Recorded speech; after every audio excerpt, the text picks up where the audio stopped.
तुम हमेशा से वीक नहीं थे, तुम बस अपने आप को वीक बनाते जा रहे हो टाइम के साथ साथ। और सबसे डेंजरस बात तो ये है कि आपको पता भी नहीं है कि आपके साथ चल क्या रहा है। ओके सो अब एक सीन इमेजिन करो, अलार्म बज रहा है और आप उठ सकते हो, पर आप क्या करते हो, उठने के बजाय आप स्नूज कर देते हो और आप बोलते हो यार थोड़ी देर और, 5 मिनट और, बस 5 मिनट और, ठीक है। फिर उसके बाद में आप वर्कआउट का टाइम आता है, आप बोल देते हो यार कल से पक्का भाई, कल से एकदम ही ग्राइंड एकदम खतरनाक सा होगा।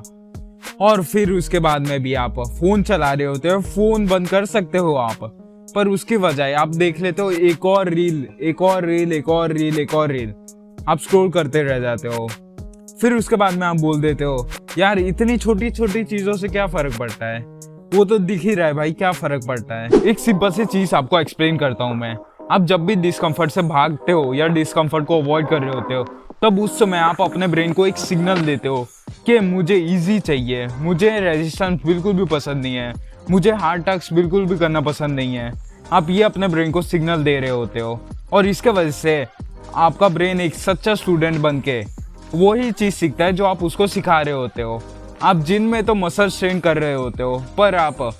लाइफ में वीकनेस को ट्रेन कर रहे होते हो। एक चीज़ नोटिस करिए, जो लोग अपने आप को थोड़े हार्ड सिचुएशंस में डाल देते, जैसे कि वर्कआउट करने का मन नहीं कर रहा है फिर भी वर्कआउट कर रहे हैं, या कुछ भी ऐसा type of kind of thing जो भी कर रहे हैं, तो वो लोग के दिमाग में क्या चल रहा होता है, I can do hard things easily. अब इसका मतलब ये नहीं है कि आप अपने ब्रेन को पूरी तरीके से ओवर स्टिमुलेशन दे दें, ओवरली स्ट्रेस में डाल दे कि उसको हज़ारों काम करवा दे, बैठ जाओ आप इतने ज़्यादा हार्ड टास्क करवा रहे रख जाओ कि आप उसको रेस्ट भी नहीं दोगे और ना ही कुछ करोगे। आप बस सोचोगे कि आप बस हार्ड टास्क दे रहे हो, हार्ड टास्क कर रहे हो, हार्ड टास्क कर रहे हो, पर आप अपने ही प्रोडक्टिविटी को कम कर देते हो, क्योंकि आप बहुत ही ज़्यादा ओवर स्टिमुलेशन दे देते हो अपने ब्रेन को और उसको ज़्यादा ही टाइम अंडर टेंशन में डाल देते हो। वीक होने का मतलब ये नहीं है कि तुम फिजिकली वीक हो, वीक होने का मतलब ये है कि आप अपने वर्ड्स पे ट्रस्ट नहीं करते हो, आप अपने वर्ड्स को मानते नहीं हो। आप हर एक काम करने के लिए मोटिवेशन को ढूंढते हो, motivation speech, motivation video, motivation song, ये सब दुनिया भर की चीज़ें, ये सब आप अपने बस अपने माइंड ब्रेन को डोपामिन प्रोवाइड कर रहे होते हो कि आपको लगता है कि आप कुछ तो कर रहे हो भाई, कुछ कर रहे हो, मोटिवेशन सुन रहे हो, ये सब, और आप कुछ कर नहीं रहे होते हो असल में। अगर आप मोटिवेशन स्पीच सुनने के बाद भी अगर कुछ काम नहीं कर रहे हो, देन उसका फ़ायदा ही क्या है।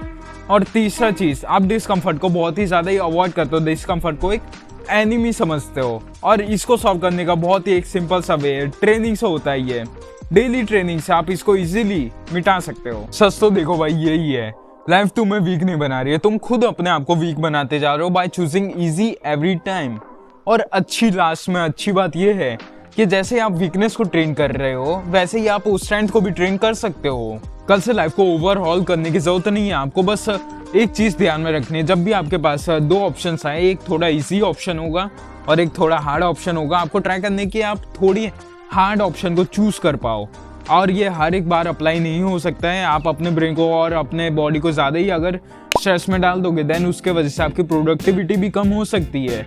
और ये वहीं से आपका सेल्फ कॉन्फिडेंस और आपका सेल्फ रिस्पेक्ट बिल्ड होता है। बाकी और कुछ नहीं, मिलता हूँ मैं अगले वीडियो में, तब तक ले बाय, स्टे डिसिप्लिन।